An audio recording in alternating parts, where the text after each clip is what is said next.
6 blind men gathered in the dusty courtyard, summoned by the village elder to learn about a remarkable creature brought from distant lands.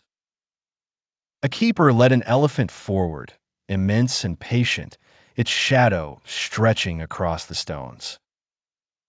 The elder instructed, "Each of you may touch the elephant and tell us what you find." The first blind man reached out and laid both hands upon the elephant's broad, rough side. He traced the expanse, feeling its dry warmth, and declared with conviction, "This creature is solid and unyielding, just like a wall in my house." The second, curious, explored forward until his fingers wrapped around an ivory tusk.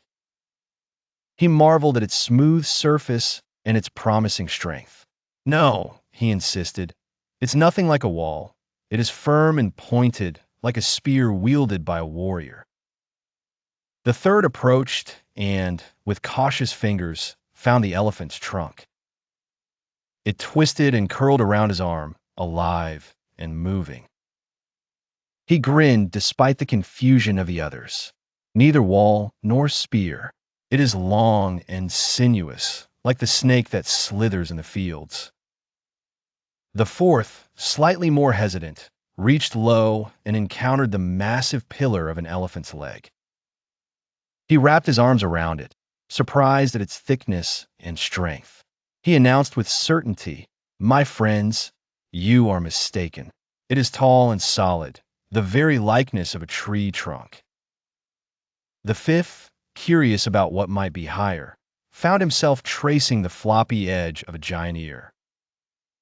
It flapped gently beneath his hands, thin and wide. "Surely," he proclaimed, "the beast is like a fan used for cooling, nothing else." The sixth man tugged at the thin, coarse tail clinging to its rope-like hair.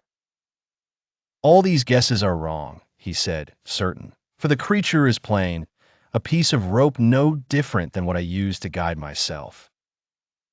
Their voices rose in heated debate, echoing in the quiet courtyard.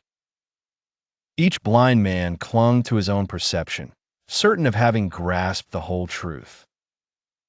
Frustration grew as none would yield or listen to the other's perspective. Finally, the village elder stepped forward, his voice gentle yet commanding. "Peace, friends.